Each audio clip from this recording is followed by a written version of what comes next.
attended Bethel School of Supernatural Ministry, so you don't have to. And now we are going to talk about our secret place with God, which led to me getting my worst tattoo ever. And yes, I will show it. It's really, really bad. This was over 10 years ago, so I may be getting the name wrong, but that is what it was called to my recollection. But there was an entire day in first year where they said that they were going to help us find our secret place with God.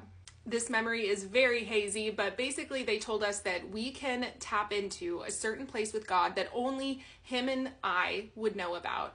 And that is where we can commune with God, and that he will always be there to meet us should we go. They had us close our eyes and ask the Holy Spirit where our place with God would be. So here is the very interesting thing about Bethel and imagination.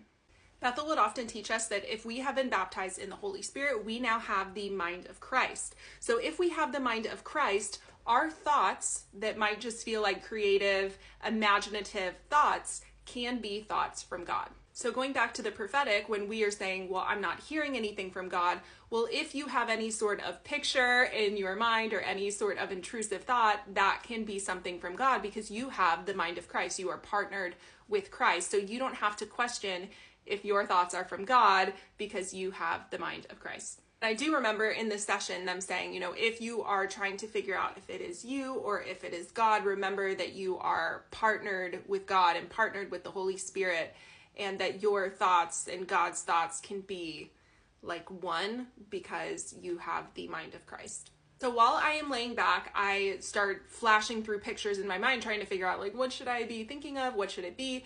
And I saw the Chronicles of Narnia lamppost because I was a Chronicles of Narnia girly. So that seemed like a pretty good one. Let's do that. It'll be in the woods, it'll be the lamppost, it'll be Narnia, and that will be my place where I will convene with God whenever I want to talk to him. They start walking us through and telling us to talk to God, talk to Jesus while we are in this place with him and all of that. So this was something that they would bring up, now go to your secret place with God, throughout the year and stuff like that. And my revival group pastor, she would also use that picture all the time. She would say, go to your secret place with God. So I was constantly imagining myself in the woods with this lamppost with God.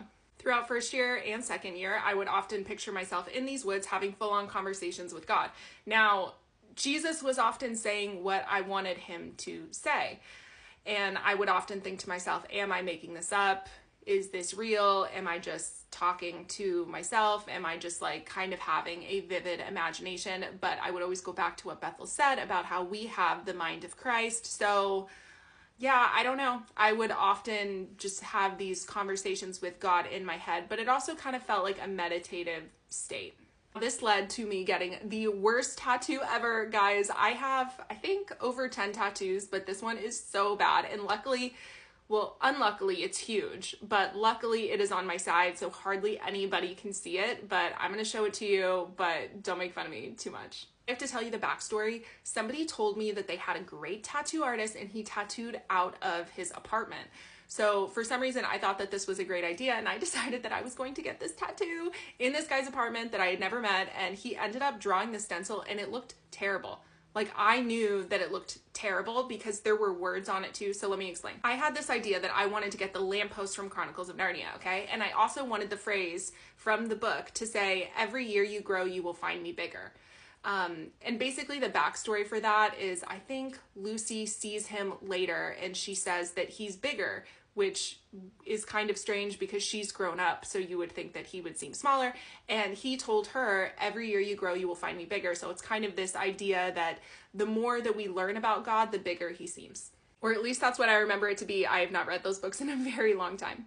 So I wanted the lamppost and I wanted it to say that phrase, right? So he did it and I knew that it looked uneven and it looked really bad and you couldn't even read the words, but I was like, it's fine, right? And I had my friends and they're pumping me up. So I got this giant freaking tattoo on my side and it's so ugly, guys, and you can't even read it. So here's the picture. Here she is in all her glory. As you can see, the words do not line up. They're kind of like this and they're at a very weird angle and it is an atrociously bad tattoo. And this is right after I got it. So I'm not gonna lie, guys, it looks a lot worse than this now. Next, I'm going to talk about how somebody had me go in a room and told me not to come out until I learned to speak in tongues. So that was an adventure. Follow for the next part.